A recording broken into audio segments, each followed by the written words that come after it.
And we are live. Ladies and gentlemen, welcome to episode 11 of the Sling'N podcast. I'm TJ. I'm Kent. And we are very happy to have you folks joining us for what I'm sure is going to be a very entertaining and special episode. For those that don't know, Cameron Hayes, who is our guest tonight, has been on the show before. I have links below in the description for parts 1 and 2, where we discussed the firearms and the support equipment. But tonight we're going to talk about getting better, training, all that other good stuff, taking and furthering the conversation to new levels. With that, I'm pleased to introduce everybody to Cameron Hayes. Cam, welcome back to the show, man. Hey, what's up? So, Cam, we're always happy to have you on the show, man. So, as is standard for the show at this point, we like to ask our guests, who the hell are you? So why don't you introduce yourself to the folks at home and tell them what makes Cam, aside from being the fantastic sharpshooter that you are. Yeah, not so sharpshooter, whatever. So I'm Cameron Hayes. I'm in the Army, been in the Army for, like a while now, like since 2007 or some junk. And so there's that. I'm a staff sergeant in the National Guard. So some people call it, the fake army or the play army or whatever. I call it going and playing army or whatever. But what makes Cam? So I make programs for CNC machines at a stone factory. So that's like my regular day to day. Like that's what buys my ammo. I pretty much like that's kind of become life is I go to work, I go home, I take a nap, and then I get up from my nap, and then I go to the gym, and then I do some gun stuff, maybe edit some videos for YouTubes, and then go back to sleep. Like that's pretty much my week. On the weekends, I like to go fishing. I'll go with Ashton. As you guys have seen, he's been my partner. He's one of my best friends. Me and him go fishing on his boat or whatever. We do that pretty regular. Or I'm shooting competitions, or I'm doing load development stuff. Yeah, that's pretty much who I am. I'm not anybody like super exciting or anything like that. Just a regular dude. Well, you're not just regular to us, buddy. You're a welcome fixture and guest on the show. We love having you. For those that don't know, Cam is on Instagram and YouTube at Hayes C494.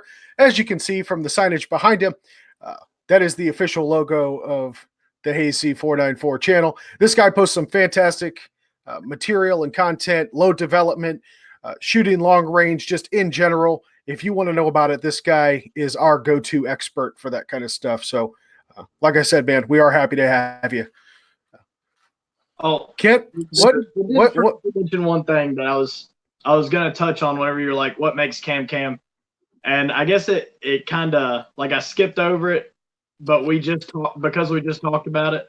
So back to the videos that I post. So I post goofy videos, I post funny videos and stuff like that because for me it's therapeutic to make people laugh. I like to make people laugh. I like to make people smile. Like I'm kind of a big dude, like not necessarily fat. I'm sort of a big dude, and I have a lot of tattoos and stuff like that, which can be like kind of intimidating, I reckon. But like my thing is I love to make people laugh. In fact, I've actually been working on a stand-up routine for a little while now, and if you follow me on Facebook or Instagram, you see some of the stuff that I post is in my stand-up routine. So I like to make people laugh. I post goofy videos and stuff because like I like to make people smile and laugh and shit. Well, damn it, man, you do a damn fine job. That's for sure. Yeah, I can attest to that. Cam he's a funny son of a bitch. I'll give him that. Kent, what's been doing in your world, man? How you doing over there? Well, there's a little demon above my head who wants milk or has to poo, or I don't know what his problem is, but he's what is he, 16 days old, and he has found his pipes. So if at any point during the show you hear the quiet cherub-like sounds of my angelic son James, they will sound sort of like just on repeat. So yeah, that's what's doing in my world. My eyes are heavy, my morale is depleted, and my marriage is on the rocks. That is what I can tell you. I understand Cam's got a really good recipe for coffee that'll take care of that. Yeah. Yes, Cam does have a good coffee. You're gonna need some rum, some Black Rifle coffee, and water that's God knows how old, that probably came out of a water blivet. So, yeah, good time. So, all right, back to the topic at hand, long range part 3. So, Kent, you actually had some pretty I don't want to say pointed questions, but you had some specific stuff that you wanted to talk about. Yeah. So I'll kick it over to you, buddy. Yeah, man. So, Cam, recently you've competed in, has it been 2 or 3 DMR matches? It was 2 at least that I know of. Weekend in the arena, and then the one with the name that escapes me at the moment, which you'll help us with in a minute, I'm sure. But what exactly, for the folks at home, is a DMR match? Let's start there. Okay, so it's funny that you mentioned that, because before I wanted to really hit on this, I knew that we were going to talk about it tonight. I had contacted one of my buddies who's also he's also in the military currently, and he is a captain. And he's like me. He's trying to push the concept of a designated marksman, but the Army doesn't actually have like established like game plan for what a designated marksman does, a training schedule, how you're going to implement those, stuff like that. Now, there is mention of a designated marksman in the 322.9, the training circular, but unfortunately, there's one schoolhouse that offers it, and there's all this stuff. But basically, you need to understand the difference between a sniper and a designated marksman. Unless you're a ranger, a designated marksman is just a regular member of a squad. He's just your regular rifleman who has a more ballistically superior weapon that it can do more than your typical M4. So he's got, a more capable weapon, and that's the role he's trying to fill. So a designated marksman's role has been covered pretty well in the last couple of matches that I've shot, where you're shooting between 100 yards and 1,000 yards. I would say 1,000 yards is a little bit stretching it for a designated marksman, but there's a competition. So it's like, why not? It could always happen. You never know. So a designated marksman is a member of a squad who, whenever you guys come under attack by a Hodge that's, outside of the regular range that your M4 is, or your regular effective range of your M4, effective range, then your designated marksman is going to reach out and touch that person with his ballistically superior weapon, cartridge. So that's that role. A designated marksman match is, in my eyes, typically larger targets. So you either have 10-inch targets that are roughly like circles, and those 10-inch targets are like a head-size target. So covered in the training circular 322.9, they talk about this COVM, the center of visible mass. So that's where you're aiming. Well, if the center of visible mass is a head is roughly 8 inches. So if you're shooting at 10-inch targets, 10-inch circles, that's still within the realm of a designated marksman. Now, I'm not saying that a designated marksman is going to be making 1,000-yard headshots, because that's a little bit outside of their. I mean, it's doable. It's totally doable, but it's a little bit outside of their realm.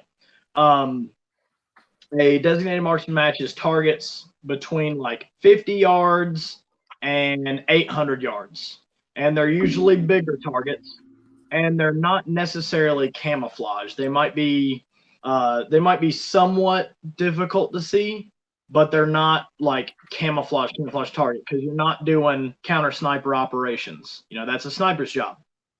And I've seen a lot of matches where they kind of blur the lines.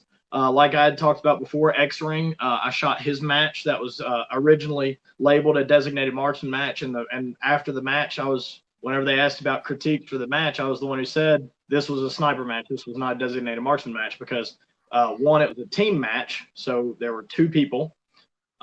Typically, a designated marksman isn't working with another person, and a designated marksman is an individual who is part of a squad. The targets were really small, which is, it's like you're shooting at partial targets instead of like an actual gunfight that happened whenever you were on a patrol or something like that. The targets were camouflaged because they were all gray and they had a lot of gray background. So a lot of the targets were camouflaged. And the target distances, there was targets that were, farther than 1,000 yards and stuff like that. And I would, consider that to be, outside of a designated marksman's area.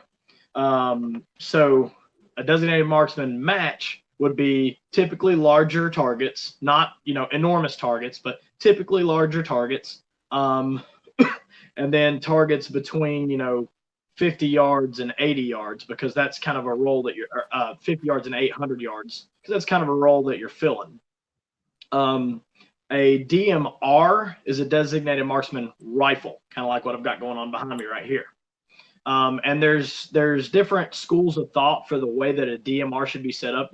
What I think would be a good DMR is not what TJ thinks would be a good DMR. It's not what you would think would be a good DMR. Is not what Ash Hess would think would be a good DMR. Everybody's idea is going to be a little bit different. If we're listening to people's ideas, I think we should listen to Ash Hess before we listen to me. Just saying. I agree. I think we should listen to Ash first. I actually got to hang out with him while I was at his match. He was the one who hosted the match. And for you guys who don't know, Ash is the one who he's one of the people who put together the training circular 322.9 for the Army. And so him and Jack and a couple other dudes are the ones who are putting on the matches at Blakely, Georgia, that I went and shot. So, if anybody's going to know what a designated marksman is supposed to be able to do, it's kind of him.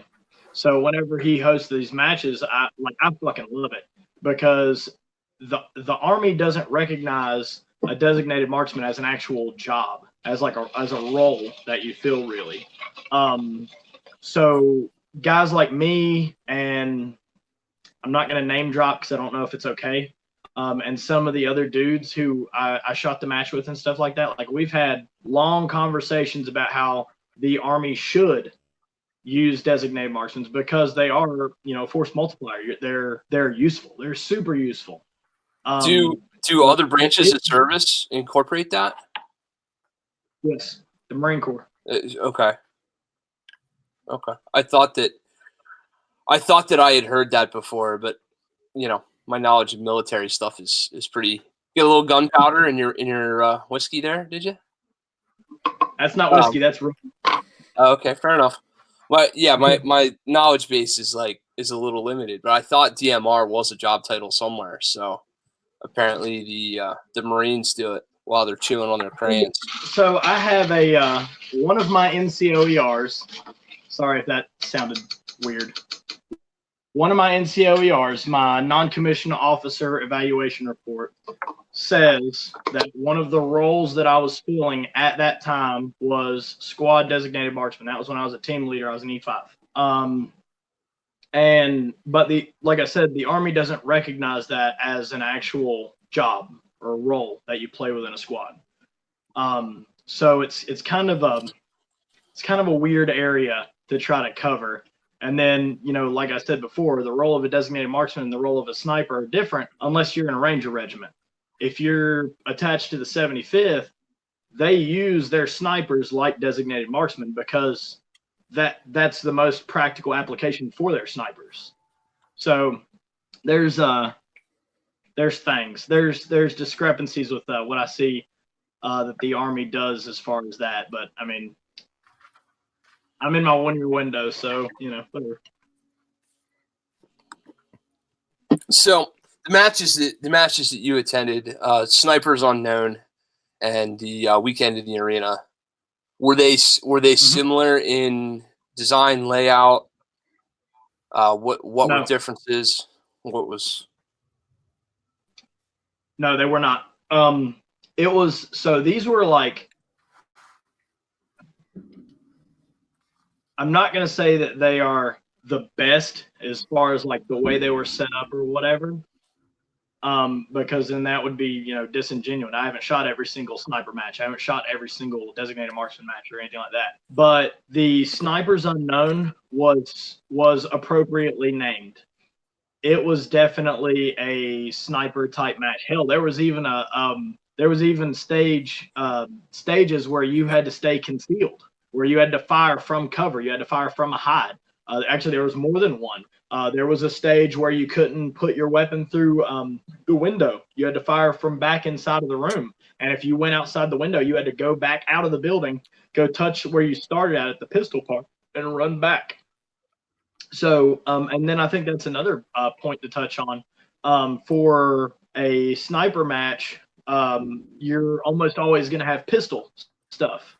Because you're not going to be banging on a long gun constantly. You're not slinging bolts if the enemy's 5 yards away. Okay.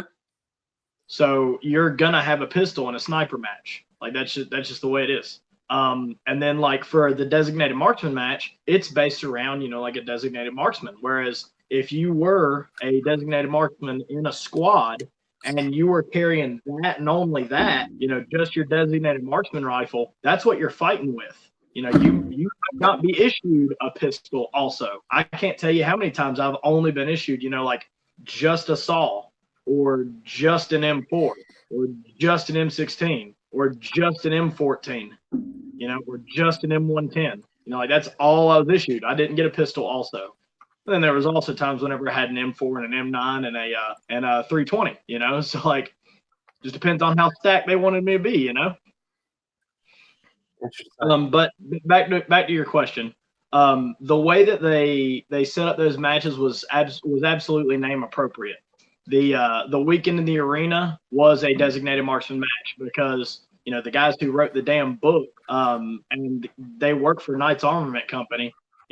Those are the guys who were hosting the match or whatever. They're the ones who put on the match or whatever. So they know exactly what it was supposed to be. So that's what I'm going to say it was. And to me it was. Like that's what a designated marksman is supposed to be able to do.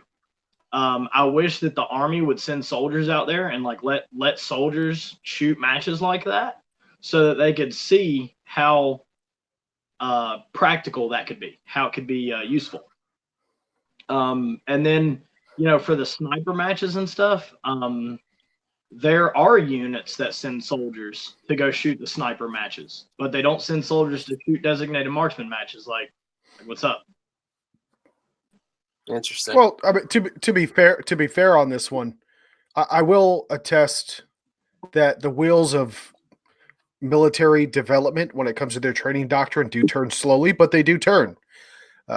If we look at the advancements in 3-gun competitions, while not by design all that similar to a DMR type match or a snipers match, the Army marksmanship unit has been leveraged to, as they've won and performed well and gotten more ingrained into the action shooting sports, so 3-gun matches, they have started sending their AMU guys around to train other units. Granted, it's normally the special guys that get most of the training from them, but it has been started to get integrated. When I was in the military, that wasn't even a thing. That wasn't even a consideration, though the AMU did exist.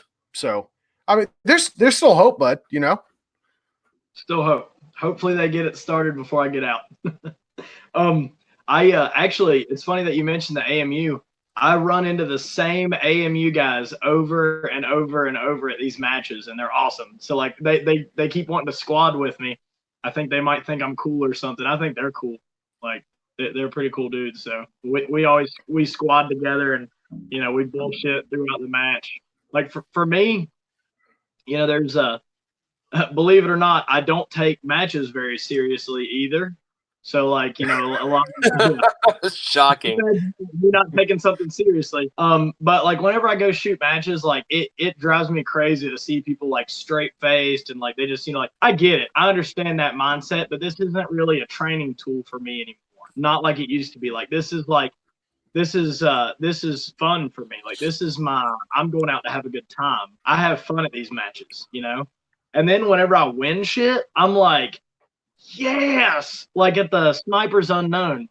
I won 50% off of a Thunder Beast suppressor. So, I paid my theft to the ATF, and then now I'm or actually that was for my Form 1. So I've got a Form 1 that I'm waiting for, highly regulated freedoms and such.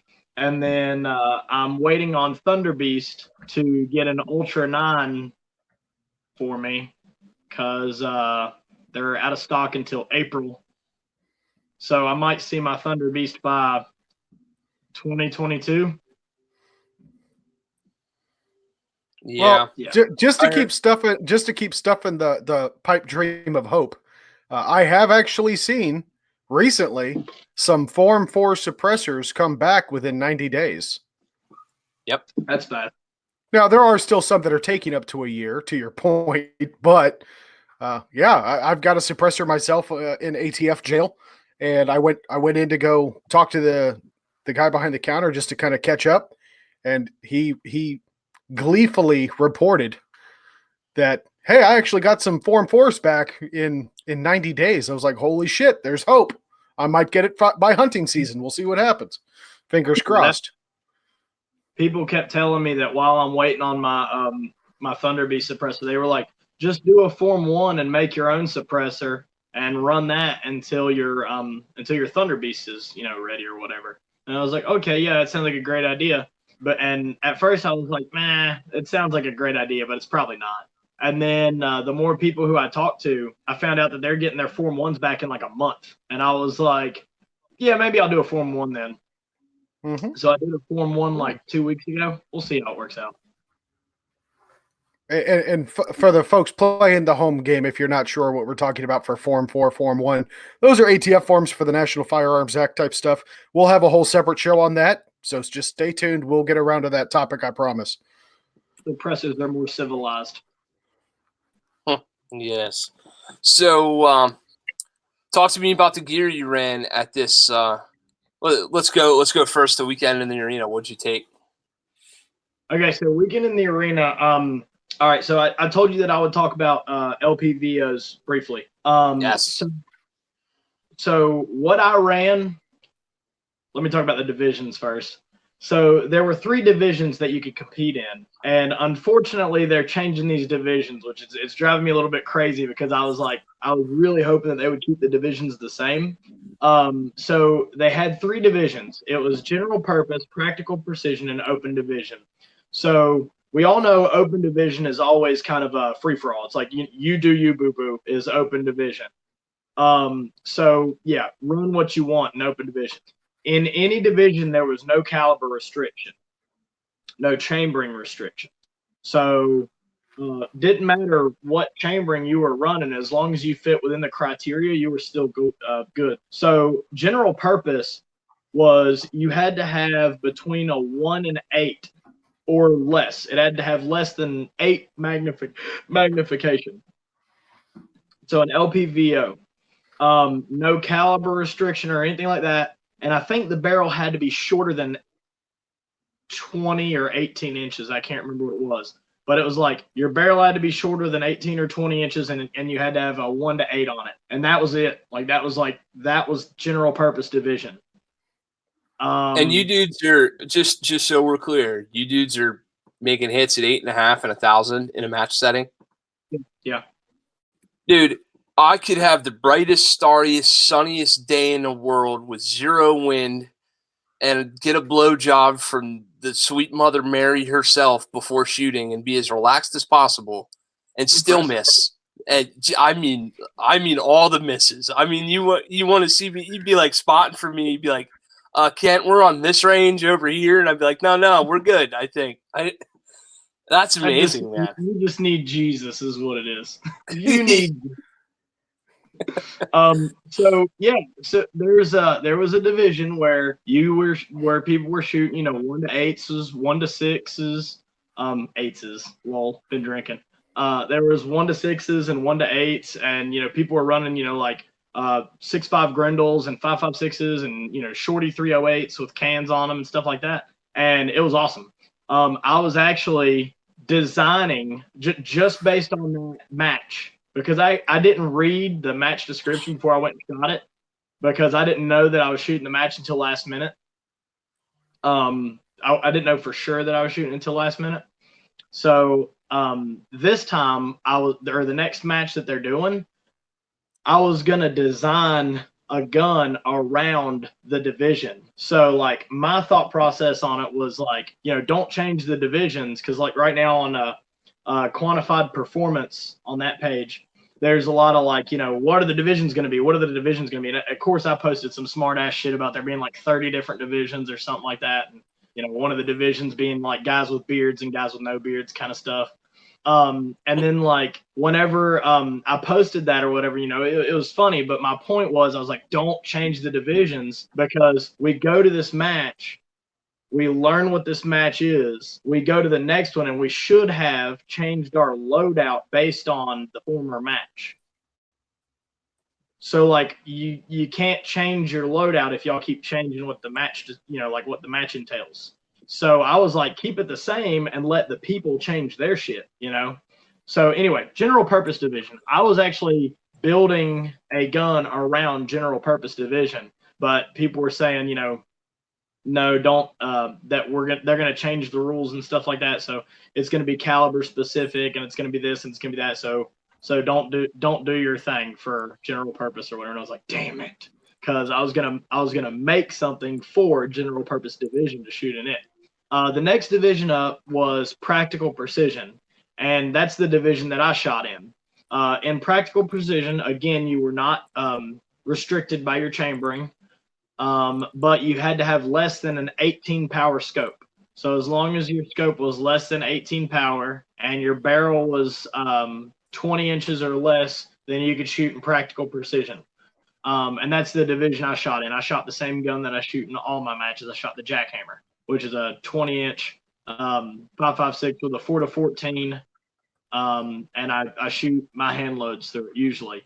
For this match, I mostly shot IMI through it. So I mostly shot factory ammo through the gun for the match. What else? Open division.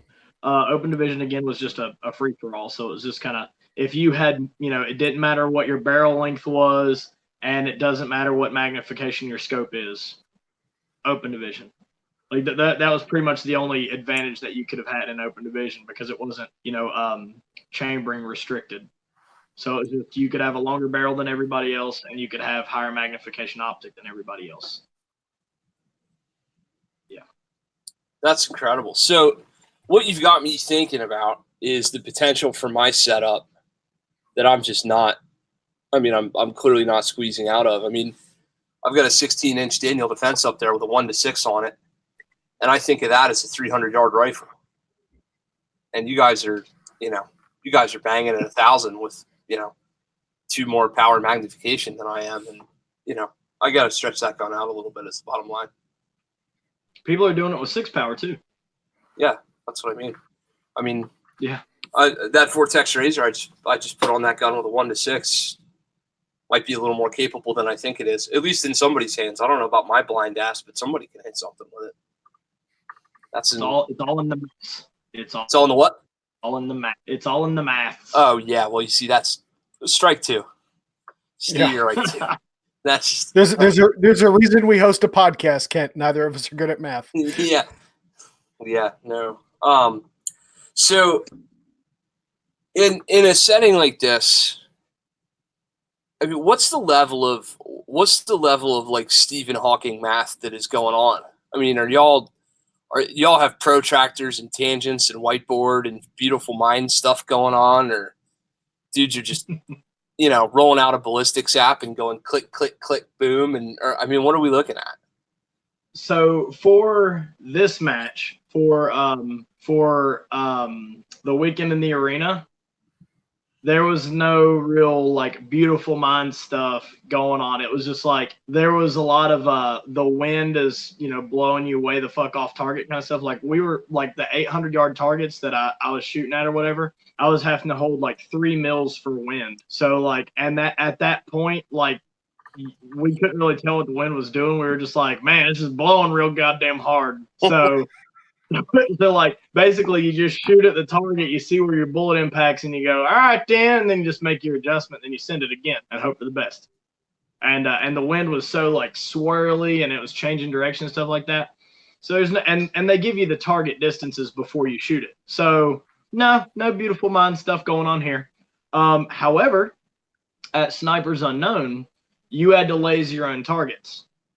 You had to come up with your own ballistic calculations for your shots, stuff like that. Oh. So whenever for example, I wear a thing on my forearm that has like my bullet drop and 10-mile-an-hour wind and stuff like that. Like I keep that on the hell's that called that quarterbacks use? Yeah, the Tom Brady sleeve. Yeah, one of those things. Yeah. I have one of those, and then like I just write down, like what my bullet drop is at certain distances, and what my wind holds are for a 10-mile-an-hour wind at those distances. And a lot of times I won't even look at it because I already know what my bullet does. Target size is a big deal. Like how big your target is gives you a lot more room for error. So like if, for example, at Snipers Unknown, there was a stage where you had to do a bunch of positional shooting, where you were just shooting off of your bone structure. And the very first shot was 420 yards or some shit like that. So I know from past experience that for a 400-yard shot, that for my rifle, I need to use about 2 mils. So I held a little bit over 2 mils. So like I held, 2 mils at kind of the top of the seaside silhouette, and I sent it, and I got a first round impact. I didn't even have my damn sleeve on because I knew that the targets were going to be less than 500 yards away. So generally, if a target is less than 600 yards away, I don't need, and they're big targets, I don't need some ballistic calculation unless I'm shooting at something really small. If I'm shooting at something the size of a dude, if it's 300 yards away, I'll give it a mil. If it's 400 yards away, I'll give it 2 mils. If it's 500 yards away, I'll give it 3 mils. If it's 600 yards away, I'll give it 4 mils. If it's 700 yards away, I'll give it 5.5 mils. That's for a 5.56 and sometimes a 308. So it just comes down to knowing your equipment at that point. Yep. Yeah. So, yep. So I'm curious. So you talked about like at the Snipers Unknown match, having to do your own ballistic calculations and stuff like that. How are those matches set up? Is that set up like is there a planning phase for that kind of stuff? Like, okay, here's your course of fire. You have 2 minutes to, here's the distances. You have X number of minutes to work out your calculations and come up with your shooting solution. Is that how that works? Or is it's all part of your time? You're on the clock from the start, right?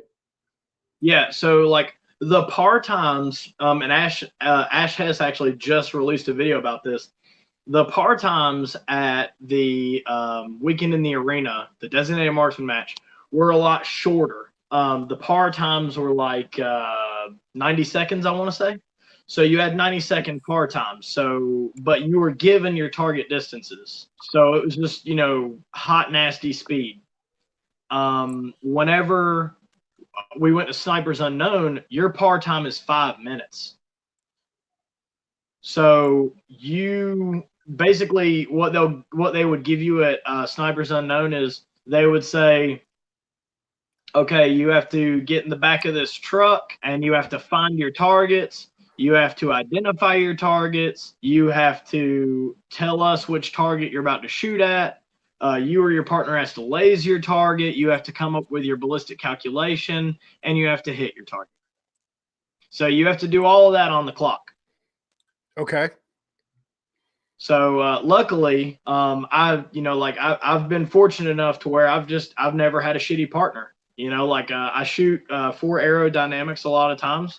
Most of the time, and I've got Adolphus Jones who also shoots for aerodynamics, and dude's a solid shooter. Next, or one of the last TRM matches that I shot with Ashton Johnson, who I've mentioned, on every single episode. One of my best friends. We communicate well. He's a super solid shooter. What else? the next TRM match, I'm partnered up with Tom Byram.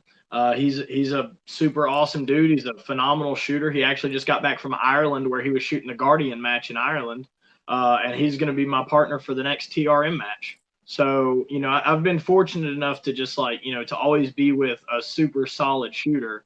So they get to carry me through a match and make me look good at the end, You got to have a good team, man. Even if everybody is a mediocre shooter at best, if you've got a solid team, you can still pull out a win. I love the team shooting matches, man. It's just it's so awesome. Like the 3-man 3-gun's a good example. You're the matches that you're talking about for the long range stuff, where anytime you can partner up with another shooter to participate in a match is an awesome event. So let's keep talking about the Snipers Unknown for a minute. You talk about all that stuff that these guys got to accomplish, and on the clock. What's the target count like for a particular stage? Like, what's the most you'd see? Obviously, the minimum is going to be like 1, but what's the most you might see on a match or a particular stage? Well, because it is, like I talked about a sniper match where you're going to be using a long gun and a handgun.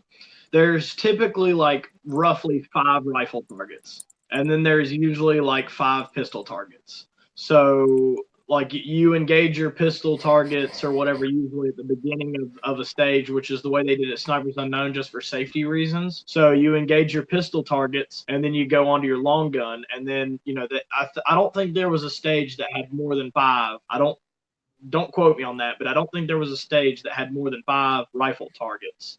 But like I said, you have to find your targets and stuff like that on the clock. So it's like, they had targets that were in the middle of the woods that were, camouflaged in the woods. And it depended on where the sun was at the time would dictate if you could even see it and shit like that. So there's usually 5. Whenever I went and shot, the hell was it? The Bushnell. Whenever I went and shot the Bushnell Elite Tactical Sniper Challenge in Blakely, Georgia, almost a year ago, whenever I shot that match, they had some stages that had, I want to say 10 targets or more.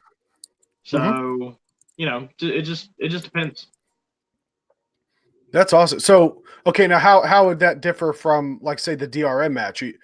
Aside from the close-up stuff, we're talking like at distance. Yeah. What kind of a layout are you looking at for that? Most of that one, just because it was, hot, nasty speed kind of stuff. Most of those, I'm pretty sure were also 5. But you also have a really short, par time. It might be 5 targets, but you might have to shoot those 5 targets 3 times each also.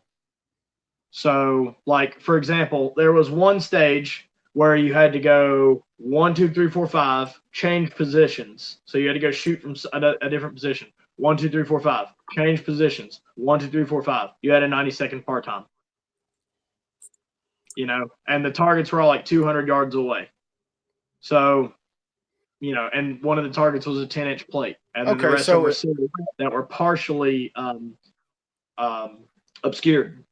And then there was one where it was kind of not really a thinking game. It was just like, it was easy to fuck up, where you had to shoot the first target again after you shot each target. So it was like, you had to go 1, 2, 1, 3.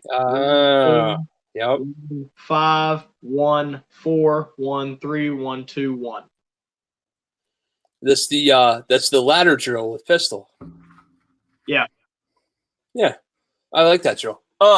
So speaking of pistol, which is the only thing I'm qualified to speak on at all in this whole podcast right now, a little bit. What are the pistol targets like? Are y'all just like, coup de grace and some shit from 3 yards in the face a couple times just to like pay homage to a pistol and then running up the hill to shoot the long guns, or? No. So a lot of times the pistol targets are generally like farther away. So like we had some pistol targets at the Snipers Unknown that were bad breath distance, like you would normally associate with pistol gunfighting and stuff like that. But then they also had like It might not have been at that one. It might have been at the Microtech match that I shot. They had like a 50 or 75 yard pistol target that was a B zone. Yes. You know, I like this. Yeah, Yes. so like, and I've seen that pretty regularly they did that at Bushnell as well, where like you have at TRM.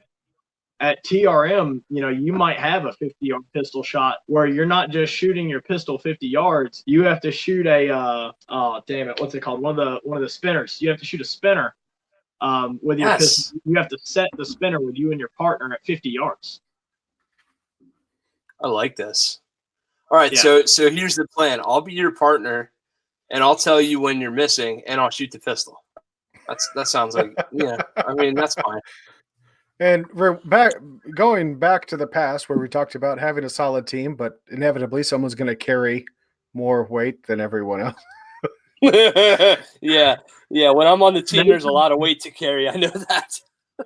Well, and then that's the thing about like whenever you shoot with your partner or whatever, like whenever you go to these partner matches, is that like you have to have trained with this partner before, or you're not going to perform well. I've seen it time and time again where people come out to these matches and they're like, yeah, this is our first time shooting together. We didn't even talk about the match. We're going to do great. And, you know, they might both be super solid shooters and they just eat shit that match. I've seen it so many times. I've found that for the first time that me and AJ shot together, I called him, or before we shot together, I called him up on the phone and we talked to each other for over an hour on the phone just so that we could feel each other out a little bit better. Like we already had a relationship where we went and shot together and stuff like that, but not like a team. So I wanted to ask him what he wanted me to do for him, what he needed for me, what I needed for him. Like I wanted to make sure that we were doing, you know, each other the way that we needed to. You know, I don't see nothing wrong with a little bump and grind. And so then we go to our match, and you know, communication just flowed the way it was supposed to. You know, I've found that for me and for anybody who I've partnered up with, it just makes sense to tell the shooter where they missed, but not what adjustments to make. So you tell them you were a mil left and a mil low. You don't tell them you need to go right 1 mil, up 1 mil. And the reason why is because only the shooter knows exactly what happened when they broke that shot. So I found that anybody who I talk to before a match or anybody who I'm training with about a match or whatever, it's always tell them where their bullet impacted, not what adjustments to make. So like I might be like, that makes so much sense. That makes a ton of sense. If you're the shooter, you know, if you're honest with yourself, you know you just shit a shot. You know, you just ripped a round off that you shouldn't have. And, you know, like, but your spotter doesn't know that. Your spotter just sees where the bullet impacted. So whenever you're communicating with your shooter, you know, like that's something that you need to do. You need to talk to your shooter and say, hey, what do you want from me? What do you need from me? And I mean, like, I've found that if you tell the shooter what he missed by and he knows that he had a shitty shot, every single time he's going to do the same shot after that first one. If you just tell him what adjustments to make instead of you missed by this. Like they're going to just shoot the same shot regardless of what their adjustments are or whatever, because they're like, oh, well, I had a little bit of a shitty pull or whatever, but they're not going to tell you that as the spotter. So then they're going to impact the exact same place. And then you're going to tell them the same adjustment again, instead of you missed by this much, you're just going to tell them what adjustment. They're going to shoot the same spot again. I've seen it a bunch of times. So that's an outstanding idea. I have found, because since we last spoke, I have actually finally shot out to 1,000 yards. It was fantastic. I'll tell you what, though, when you're trying to focus on that, you know, human-sized target at 1,000 yards, oftentimes with your scope and the way you're zoomed in or the way you're positioned, you might not see the impact. I mean, hell, if you're just laying prone, if you're impacting the ground, it might be just behind a small hill of dirt that you didn't see, where your spotter, who would be sitting above you or standing above you, would have a better vantage point. And it's I would do a lot better if somebody would just tell me, hey, you're hitting low You're at his feet. Yep. Okay, then I'll know what I need to do from there. That's it. I didn't even think about that. Damn it, Cam, I love having you on here. Well, and then to touch back on like what Kent was talking about, like the mystical math that's involved or whatever whenever you go shoot a match like this that you have to do under the clock or whatever. Fortunately for a lot of the matches, but also unfortunately because you don't really know the caliber of a lot of the shooters because of this, we're generally shooting on flat ground. So we're not shooting high angle. Right. And that will really fuck up a lot of shooters because they don't know how to account for angles of fire. They don't know how to do that. They don't know how to shoot down on a target or up on a target because you don't use your full bullet drop anymore because it's an A square plus C square equals C square. It's the Pythagorean theorem that you're using at this point, where you're using, instead of your true distance to target, you've got your horizontal distance to target that you're compensating for your bullet drop, and your true distance to target is where you compensate for your other environmental factors. Another thing for what you were just talking about, TJ, was you had just mentioned that you were shooting off the ground and the ground was, generally close to the target. There was a stage that me and AJ shot at Snipers Unknown where the mirage was so bad that I couldn't see the target. The targets, like I couldn't see them because I was low in a truck. So I told AJ, my partner, I told him to get on top of the truck so that he could kind of look over the mirage a little bit. And that's something that a lot of people don't take into account is what the mirage is going to make your image look like.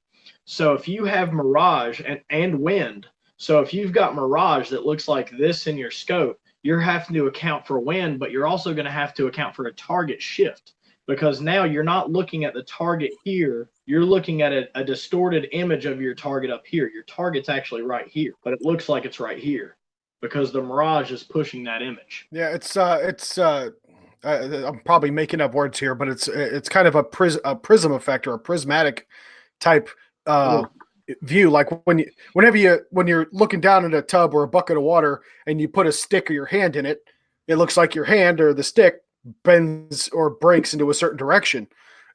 Kind of the same thing. It throws a whole new variable.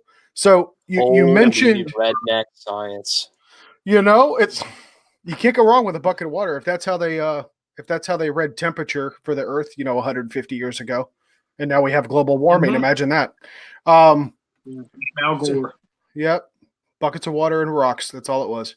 Anyway, so with that, you're segueing us into our topic on training and actually getting better at this. But we do have some questions in the chat that I wanted to ask. Speaking of getting ready for a match, you talk to your partners and stuff like that. What are actually some of your regimens for meal preparation for a match? Because these things can last all day. Do you have a particular like breakfast do you like to eat? What kind of stuff do you like to bring with you? So on and so forth. Are we looking at like carbo loading 1.5 pounds of spaghetti the night before?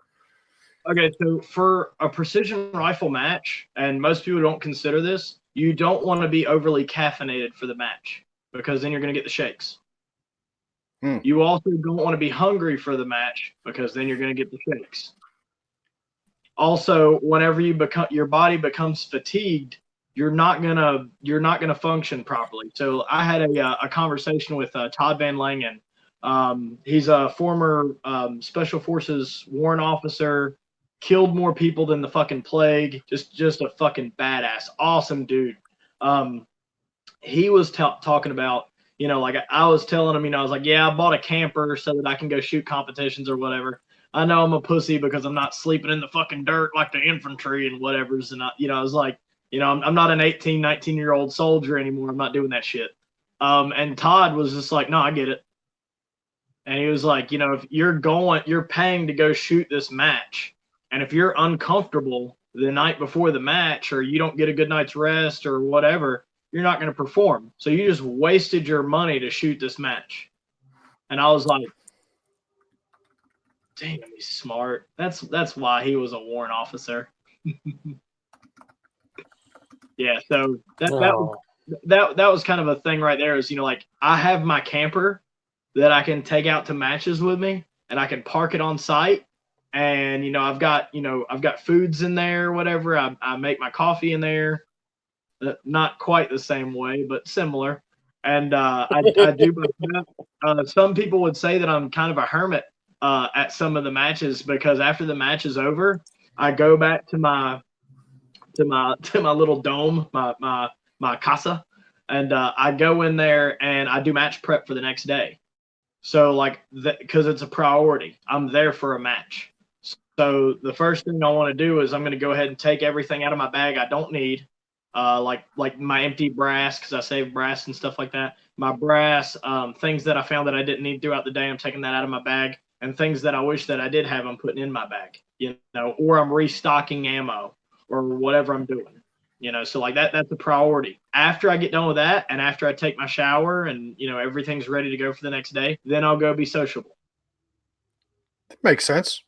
Makes For sense. some reason, I just picture you in like a camper with one of them fold out couch, half table, half kitchen table couch things, sitting there with like 4 beers, cleaning a rifle, rocking back and forth, singing Amazing Grace, just on repeat for like 30 minutes, just fucking zoning out like a bastard in your American flag booty shorts and a Spider-Man mask. I don't know why that. The only part of that you're wrong with is instead of drinking beer, I'm drinking rum and Dr. Pepper. But legit, that's pretty much like I'm wearing my rainbow Crocs. I'm just sitting in there, like cleaning my guns and shit like that. I'm just like, yeah, get in there nice and deep like, and just doing my thing, like I will play music while I'm in there or whatever. I'm like, because I'm concentrating on the guns and stuff like that. And when I say clean guns, I know that people are gonna like freak out for a second. They're gonna be like, "You clean your guns at a match?" Yes, I do clean my guns at a match, but I don't clean my chamber or my bore. So those are staying the same. I like my copper fouling to be where it's at during a match. I specifically have my fouling where I have it whenever I go to a match. But I do clean my bolt carrier group, my bolt, my charging handle. All the moving pieces. Yeah, but I don't do I don't do my bore and all that other shit. Like I leave that alone. Okay, fair enough. So with that, getting into the training, so we're talking about what you're doing at the match, maybe in between match days. So let's talk about getting better. How can somebody go from having never shot a match like this before? They've got all the equipment, they've got their rituals planned out, they've talked to their teammate. What are some of the things that they can do at their local range to prepare and train for that event and to build those skills? Man, I hate local ranges.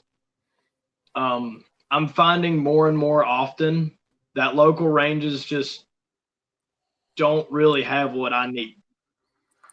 It's almost gotta be somebody's property whenever I go train. And for that, it's like most of the stuff that I do is 100 meters, not yards, 100 meters and in is most of the match prep that I do. Okay. And so I want to, before you finish answering, I'm going to prep you with this one. I'd like you to focus on how somebody who might have a limited range, say it stops at 100 meters, what are things they can do to get ready for a match that goes out to 1,000? So what I'm doing whenever I have 100-meter range is I tape off the target. I don't use an LRF, a laser rangefinder. I tape off the target to exactly 100 meters from my optic, not from your muzzle, from your optic. And I do a scope tracking test. So the first thing I want to do is make sure that my scope is tracking properly. So if I do decide that I want to make adjustments, which normally I don't do adjustments, I normally do holdovers. But if I do decide that I need to make adjustments on my scope, I want to make sure that it's going to track properly and return to 0. So I do a scope tracking error test. I'm not going to go over that in this video because I have videos on my YouTube channel about it. So if they want to reference that, they can just go to my channel and watch it. It would take too much time. So I'm going to make sure that my scope is going to track properly. So that's number one. I'm also going to check out what level of precision the rifle, shooter, and ammunition combination can achieve. Because you change one of those factors and you're going to change your level of precision. So rifle, shooter, and ammunition. Rifle, shooter, ammunition. You change one of those factors, like I say, it's going to be different. So I see what I can achieve with this gun and this ammo. And then I might see what I can achieve with this gun and a different kind of ammo. And, see what kind of ammo shoots the best. If I'm shooting factory. If I'm not shooting factory ammo, then I'm going to do it with, my hand loads. And I got to do load development. And that's done at 100 yards. So like I'm trying to figure out what shoots the best through my gun. And then the best thing that you can do with that limited range is positional shooting. Get uncomfortable. Shoot from like the most uncomfortable, unorthodox positions that you possibly can. And that's going to better you as a shooter all day long. So I had talked about that positional stage at the Snipers Unknown Challenge. My partner, AJ, he knows that I do a lot of uncomfortable position shooting. I do a lot of just standing and shooting and stuff like that. So whenever they found out that there was going to be a stage where it was just all bone structure, he was like, "That's yours," because he knows I shoot just standing from the Olympic position. I shoot standing in the 3-gun position or the fighting position. I shoot seated. I shoot kneeling. I shoot off of rickety ass whatevers. I shoot in all kinds of different, uncomfortable, weird positions. I shoot one-handed sometimes. I do stuff. I train. And I would say if you're limited by your, range size or whatever, get uncomfortable. Shoot from weird positions. Don't get off your belly. Don't just shoot off of a bench. Stuff like that. Shoot off of weird shit. Okay. So how does that factor in? So we're at 100 meters. You've got your positions down. How do you prep for the 1,000 yards then if all you've got is 100 meters? Or let's up to 1,000. Okay, so what I do in order to prep for, 1,000-yard shots and stuff like that is I make sure that my zero is right. So I go ahead and zero my rifle, which, all of your weapons should be zeroed, but I'm going to confirm. If I have, that kind of prep time, I'm going to get my muzzle velocity and my muzzle velocity variation or my standard deviation. And then I'm going to figure out what my bullet drop is supposed to be with the ballistic coefficient of the projectile that I'm shooting and the velocity that the projectile is going. So you're basing it strictly off of the ballistic chart data then? Yes. Wow, that's impressive. So, well, obviously it'd be kind of difficult to actually, adjust your scope for and see where it's hitting. But damn, man, that's impressive. But at the same time, I'd say hopeful. That means that, hell, even people that might not have the ability to find somebody with enough property or whatever have you, if you can get out to 100 meters, if you're willing to gather the data, you can have a shooting solution for every distance between you and the farthest target. That's, yeah, I guess that's my fault because I overthink everything. Mm-hmm. So I'm like, yeah, I'm just going to dial up 47 MOA to hit this 1,000-yard target when I'm 115 inches over where I'm aiming.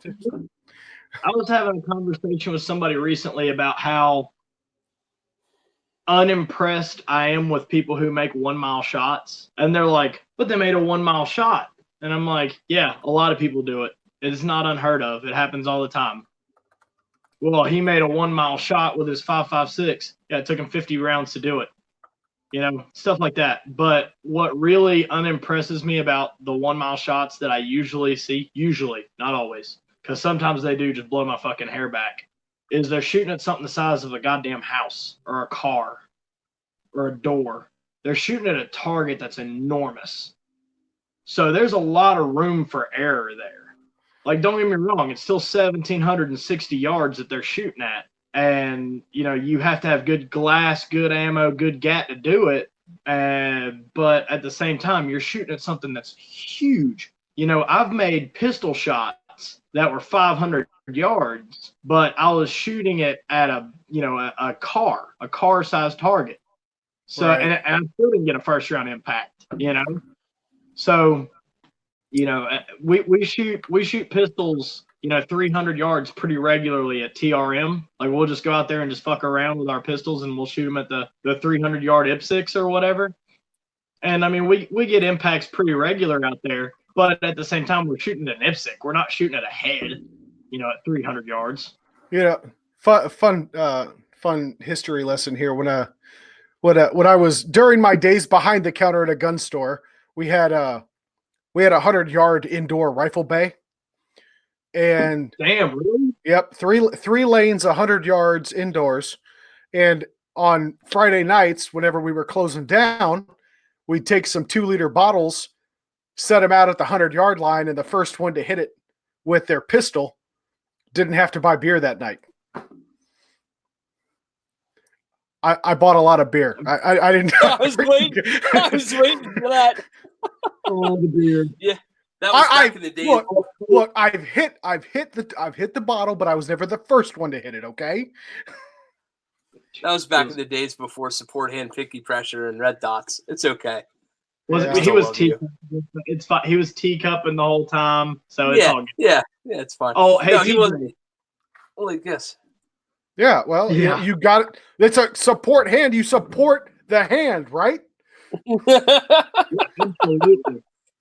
Shoot it upside down with your pinky. I saw Deadpool do it. Damn it, I can do it. For sure. Hey, TJ. So, I watched your video earlier. I know this is a little bit off track. I watched your video earlier today about the first gun you ever got. Was it by chance one of these? No. I had it was a multi. Looks like a Daisy Red Ryder, but my first gun was a Daisy multi pump. Like you had to pump that thing like 10 or 12 times. That one's. This is a Daisy model 105B. This cost like $12 when my dad bought it for me when I was like 8 years old in Virginia. Oh, wow. Yeah, man. It's awesome. Just you start to think back on all that stuff. What really got, which bug bit us. And yeah, I'll be honest though, the shotgun is really what got me. Because the raw power, but learning the fundamentals of marksmanship, just even though it was just with a BB gun, learning that stuff and having that connection with my dad was an awesome experience. I've gone through it, started going through it with my son. And yeah, man, it's a blast, especially when you watch your dad, who you think's like, I never see you shoot. You were in the Navy, for God's sake. You couldn't hit shit.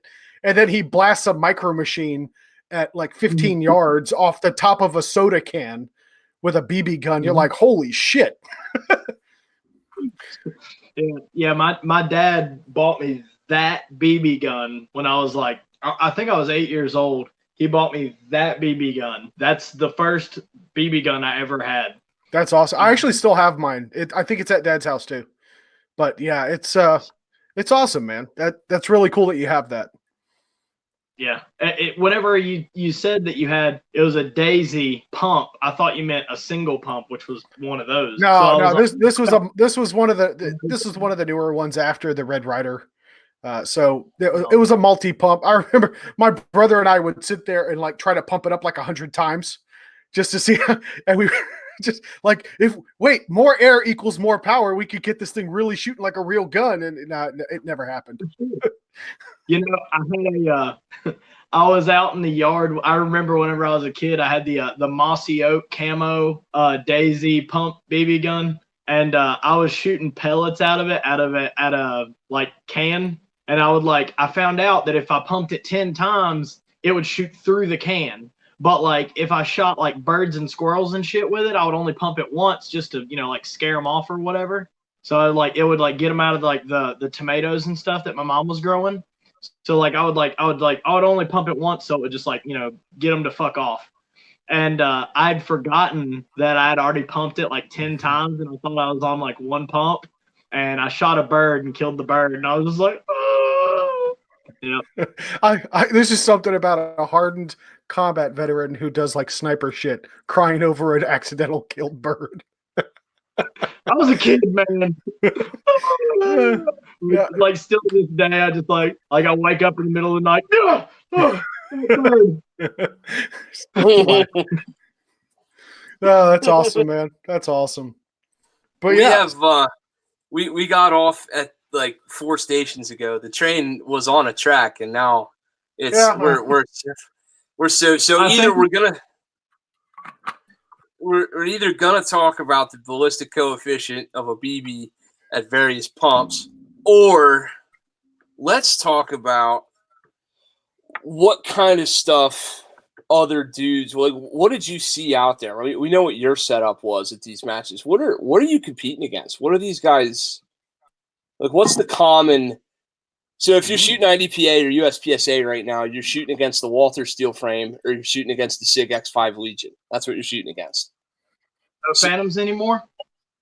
No, not as many. So what are you shooting against when you're what's the cool guy have? The designated marksman matches, everyone is shooting a gas gun because that's what the match is. It's a gas gun match. There are no bolts. Like, you're not allowed to shoot a bolt there. It's not a division. So pretty much the dudes who are shooting that match, the designated marksman match, I would say like it's a pretty like level playing field as far as, you know, like dudes are shooting 308s, dudes are shooting 5.56, dudes are shooting 6.5 Creedmoor. There was only a few dudes shooting like, you know, crazy whiz bang wildcat chamberings, and most of them didn't place very well. Except with the exception of Lane. So we were talking about the AMU a little bit ago. So one of my buddies, Lane Icord, he was shooting a 22 Grendel and or 224 Grendel, whatever you want to call it today. And he was having issues because of the powder that he was using. He had bullets that were exploding on him and that were ruining his stages because of the temperature change, or at least that's what I assume. I assume that he did his load development in a colder climate or colder temperature, and then we shot the match and it was 100 degrees, so he had bullets exploding on him and shit. So yeah, you'll have that. And I mean, like, but with a crazy whiz bang chambering like that, like you have such a huge advantage if your bullets don't explode in your fucking gun. Yeah, that's a big if. Yeah, so there is like, the reason that he had, or that you would have an advantage of something like that, is because you're trying to match up your BC and your velocity. So like, if you have a really high BC bullet that goes really fast, then you have all the advantage in the world. Unfortunately, those are very few and far between. Like, there's almost nothing that you can buy off the shelf that fits that criteria. It's gonna be a wildcat. A 5.56 is a super low BC bullet that smokes out the end of a gun. So like, you can push them some of the bitches real fast, but they've got a really low BC. 308 is somewhat mid-pack as far as the ballistic coefficient, but it's slow. So, you know, like you're kind of taking good and bad here whenever you do that. That's why I like 6.5 Creedmoor so much, is you're kind of getting the best of both worlds. Like, you're getting the good and the good. You're shooting a higher BC projectile with more velocity. So you have all the advantage. You have both of the good. Whereas with a 308, you know, you've got a little bit more BC. You're actually kind of mid-pack BC and slow velocity. For the 5.56, you've got low BC, high velocity. 6.5 Creedmoor, you've got, you know, high BC and about medium high velocity. So you've got good and good. If I were to say like what would do best in the designated marksman match and stuff like that, is probably the chambering that Lane was running was a 224 Grendel, where you're basically pushing an 88 grain ELD projectile, which is, you know, a pretty high BC. It's not like stupid high BC, but a pretty high BC 5.56. It's a little bit higher BC than 308, a little bit less than 6.5 Creedmoor. But you're also pushing at like 3,000 feet per second. So you've got insane velocity, and then you've got like really good BC to go with it. So that's just like, it's like cheating almost, you know? I had mentioned before that I was releasing my own rifle cartridge, and I had talked to you a little bit about what was going on with that. Yeah. I've contacted. What's up? I said, let's get into it. I was going to ask you that next, so go there. Yeah, so I've contacted some attorneys to try to figure out what I can do as far as what's happened. I don't want to release names or anything like that yet, but it's turned into a not so great situation, and I'm working on it. So now, as of about a week ago, Aerodynamics, my biggest sponsor, has decided that they're going to help me with it now. So now Aerodynamics is going to be helping me out with my rifle chambering. I don't know when it's going to get done. Before, I was really optimistic that it would have been done before the last match that I shot, but I'm basically starting over. Not from zero because I have the numbers, but I'm pretty much starting over. So it's a shitty situation. If I'm gonna leave it at that. Yeah, no, fair enough. Are you at liberty right now to discuss your general idea, or now you're not into that either? So I had said, what you could what would be awesome is, high BC and high velocity, like that's your goal. That's what you want. That's what you're going for. So my goal was to have high BC and decent velocity out of, a gun to where you have the good BC and the good velocity. So like you've got what you want for a precision rifle match and shit like that. But I wanted to fit it into a smaller package. So with the numbers that I've run for my rifle cartridge, I will be able to, if I can get it to shoot with this. That's the thing, is like you have to find your nodes and shit like that. So like if I can't find a node at the higher end of the spectrum and I have to shoot lower end of the spectrum, it won't work out this way. But per the numbers that I've run, I should be able to reach the transonic zone, or Mach 1.2, or 1,340 feet per second at sea level, at 1,150 yards out of a 12-inch barrel. Holy shit! Yeah. In the immortal words of Sterling Archer, stop, my penis can only get so erect. Yeah. So it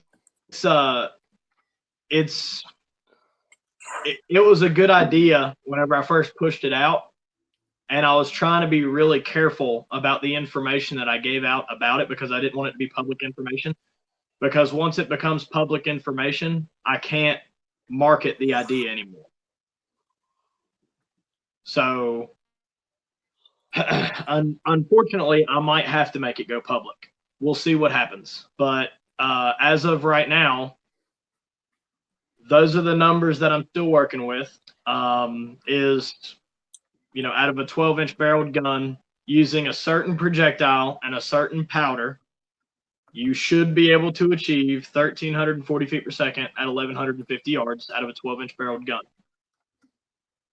So your bullet will, but that doesn't mean that the bullet will necessarily destabilize at that point. The transonic zone is where your bullet can destabilize, but depending on your twist rate, you might still have enough gyroscopic stability to push it through the transonic zone. So then your bullet won't go subsonic until 1,125 feet per second at sea level. And it doesn't reach that until about 1,400 yards. Wow. I was going to say 1,350, but close enough. Yeah. Hey, I thought you suck at math. I'm just making shit up. I have no idea. Yeah. So, you said gyroscopic stability, and I just, I thought that's something strippers. Never mind. Well, holy shit. Gyroscopic stability. Jesus Christ. Mm-hmm. Well, dude, while it pains us to hear that you're going through some shit right now with that, it happens. You're a good dude. We love you. We love you. We love having you on the show. And I know I'm speaking for Ken on this one, but we're hoping for you. If there's anything we can do to help out, let us know. Because holy shit, man, those types of numbers out of that short of a barrel, holy shit, that's going to be revolutionary. And I personally get off on like true revolutionary innovation. Like you come out with all like the new attachments for AR-15s you want. I'm not going to be impressed, but you start doing like some revolutionary style shit like that, I'm on board, man. That's going to be awesome. So yeah, you keep us posted. We'll be pulling for you. Yeah. So that's hopeful. So I was hopeful to have a working prototype, because for the way that patents work, at least the way that it was explained to me, is for you to do a patent for an invention, you have to have a working prototype so that you can prove that it does what you say it does. And for the patent for an idea, you don't have to have an invention, but it's not an idea. It's an actual tangible thing. So because of that, for me to patent this, I have to have a working prototype. So I'm kind of trying to race that, if that makes sense. Basically, I'm trying to get it done first. Gotcha. It's the great arms race of the Sling'N Lead podcast. So, I'm working on it, and luckily now I have Aerodynamics helping me out with it. So we're gonna get this thing done. And I was hoping, like I said before all this stuff happened, I was hoping that I was gonna have it completed before the last match that I shot, so that I had a prototype to shoot in a match, and then I could actually run it in a match so that people could go, hey, what the fuck is that guy shooting, kind of thing, But when it's burning holes through the AR-500 targets inside 700 yards. Not even that fast. That's awesome, man. That's awesome. Well, we are coming up to that magic point, though. Kent, what did you have left for Cam here? Every time I get on here with you, I learn something. And I know we like to joke around and dick off or whatever, but seriously, dude, you are one of the few human beings who I can have on time after time after time and come away with like a more depth of knowledge on a subject. So I really appreciate your time in this. And Cam's a big old lovable clown on the internet or whatever. He has his fun and he makes his jokes and he does all this crazy shit. But you get this guy on the phone or get him on a podcast before and after, or start messaging with him and talking to him. A super quality human being and as knowledgeable as anybody I've ever talked to. So my hat's off to you, and but as much respect as I can give you. Thank you for being here again. That was awesome. So much horn tooting. It just. I know, dude. I know, So, but occasionally I have to. With that, Cam, any closing comments you have for the folks watching, maybe the folks listening on the podcast? And we have spared an extra 20 minutes for your sponsors. And go. I'm gonna need it. So I actually had talking points and stuff that we kind of bounced all around these things. And I mean, I'm gonna mention sponsors, I'm gonna mention people and stuff like that. And it's lengthy, I get it, I know, but these people deserve mention. That's how we grow the sports. That's how these people who are not necessarily generally unknown, but it's I didn't even know about, the Snipers Unknown Challenge until, a few months before it. And the only reason I knew about it was because I heard about it from somebody else. So, people, this is how the word gets spread. This is how we build our community. This is how we better our community, is by getting the word out on stuff. And also, quality products and stuff like that. I had never heard of Title II manufacturing until I got one of their dope ass knives at the last match that I shot, so stuff like that. All right. So one of the things I wanted to hit on was matches. If you're in the North Carolina, South Carolina, Georgia area, in Georgia, there's Arena Training Facility. That place is awesome. The owner, awesome dude. You could sit and talk to him for hours. Just generally good people. It's a phenomenal shooting facility. The Quantified Performance page, they have matches that they host. Ash and Jack are hosted matches and stuff like that. That's the designated marksman match that I shot. The Snipers Unknown Challenge was an awesome match. The Bushnell Elite Sniper Challenge, all of these matches. Snipers Unknown is one of those ones that I feel like if they would have if more people knew about it, more people totally would have shot it or should have shot it, because I think there was only 16 teams out there, and I was surprised that there was that few amount of teams. Like I was surprised there weren't shitloads more people, because it was a damn good match. And like I said, I didn't even know about it until right before I went to go shoot it. Oh yeah, people that you meet at matches. We always talk about how competitive shooters are some of the best people that you'll ever meet. After I got done being a camper hermit at the Weekend in the Arena match, the dude who I hung out with was Chad from Iraq Veteran 8888's channel. No Yeah, shit. he was out there shooting that match, and he was on the campsite next to mine. He made me dinner. We sat and hung out. He made me fajitas. It was awesome. It was just super cool dude. Like we just sat out there and hung out. And I was like, "You're YouTube famous. Why are we hanging out right now?" Yeah. We just hung out. This is the thing. Yep. All right. So anyway, math and science. We covered some of the math and science of long range shooting, so that's already done. SDM versus sniper. We covered my rifle cartridge. Aerodynamics. I always throw a shout out to them because they are my biggest sponsor, and I'm super proud. Like try to show love to them, and I'm so glad that I can go to matches and be my goofy self, and they're just not like, he's not ours. He doesn't belong to us. We don't know why he's wearing our T-shirt and stuff. Like, I'm almost certain that if I didn't finish in the top 10 in every single match that I shoot, I'm pretty sure they'd have dropped my ass 10 matches ago. But yeah, I'm super I love shooting for them because they're just like, "Hey, that shit you did, that was funny." So yeah, and they're good people, and they have good guns. I was thinking about putting my my aerodynamics rifle behind me for this podcast, but it doesn't have glass on it, and I don't have a bipod on it. But it's pretty dope gun. I've actually got it home now, and y'all are gonna start seeing videos whenever I start doing load development for that. Todd Resource Management. They do matches out of Chesterfield, South Carolina. I will be shooting the match on November 2nd at Todd Resource Management with Tom Byram. That one's going to be awesome. Like I said, I'll be there. Primary Arms, they sent me a scope to evaluate for them, and it was awesome. And a lot of my other rifles have Primary Arms glass on them. It's just their reticles are just, nobody else does that. Nobody else does what they're doing with reticles, especially in their, LPVOs. Their LPVOs are the shit. Fortitude Consulting.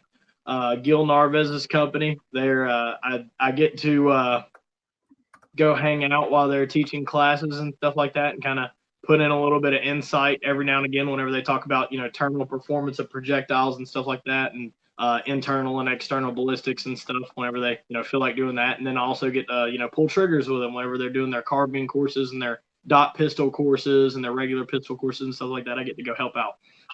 Control Solutions muzzle brakes. There's not one on this gun, but there's a control brake on most of my other guns. I'm a big fan of the brakes. They work, and Jeremy Kahn's good people. So, Quantified Performance, that's Ash Hess and Jax. Baby, that's their thing. They're putting on matches. They're putting out good information. They're, grabbing up some pretty damn good sponsors, too, for their matches. So, Palmetto State Armory, that if I wouldn't have had the relationship with Palmetto State Armory that I have had, then I wouldn't be where I am right now if it wasn't for what had how mine and Palmetto State Armory's relationship had gone. So Excalibur barrels, I had talked to you guys before about them sending me a barrel, and it's just been sitting, and I haven't got to use it yet because I've been so busy. I feel shitty about it, but they trust me to evaluate their products for them, and I'm grateful for that. I'm grateful that they value my opinion that much. Ashton Johnson, he's my best friend. He told me that I have to mention him in the podcast, so I did. Resurgence PPG, that's a veteran owned. They help disabled veterans company. I donate to him pretty regularly and stuff like that. It's Todd Skandret. He was a former Major. He had a heart attack in Iraq and stuff like that.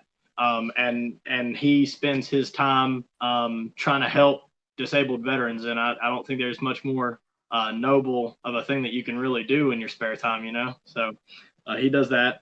X-Ring or Mr. Helms, Patrick Kelly. Love that guy.